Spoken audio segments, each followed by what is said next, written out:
poor fisherman once lived peacefully with his wife in a small, worn hut by the edge of the sea. The hut was old, the roof creaked when the wind blew, and the floor was always damp from the ocean air.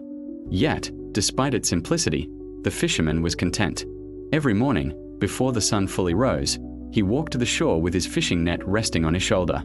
The sea was familiar to him, sometimes calm, sometimes wild, but always honest. That morning felt no different. He cast his net into the water and waited patiently, listening to the waves brush against the shore. When he finally pulled the net in, he found a single fish caught within it, but this was no ordinary fish. To his surprise, the fish spoke. "Please," it said, its voice trembling, "let me live. I am no ordinary fish. I am enchanted." The fisherman froze. He had never heard a fish speak before, but as shock faded, compassion took its place. He had not caught the fish through great effort, and he felt no joy at the thought of taking its life. Without hesitation, he released the fish back into the sea. "I want nothing," the fisherman said gently. "Go in peace." The fish disappeared beneath the waves, and the sea grew still again. When the fisherman returned home and told his wife what had happened, he expected surprise, maybe even admiration. Instead, she frowned. "You let it go?" she asked sharply. "A magical fish, and you asked for nothing." The fisherman shrugged. "We have enough," he replied. "I did not feel right asking." But his wife's disappointment quickly turned into frustration. "You are foolish," she said. "We live in a hut that leaks when it rains. You should have asked for something small, just a little comfort." Her words lingered in his mind. That night, the fisherman could not sleep. Though he had felt content before, doubt crept in. By morning, worn down by his wife's insistence, he returned to the shore. The sea was calm when he called out to the fish.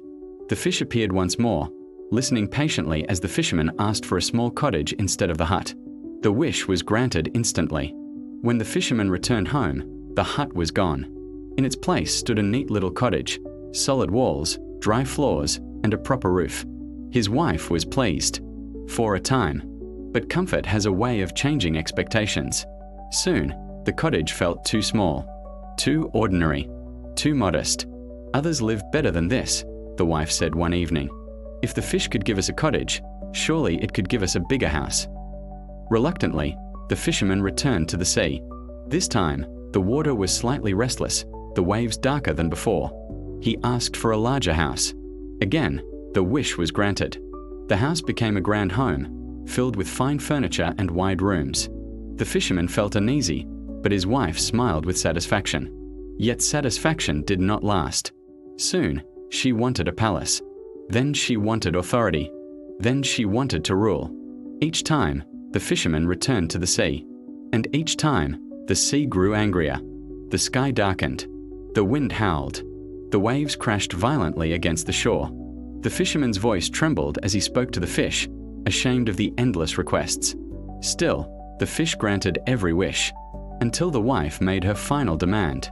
"I want to rule over everything," she said. "I want power above all."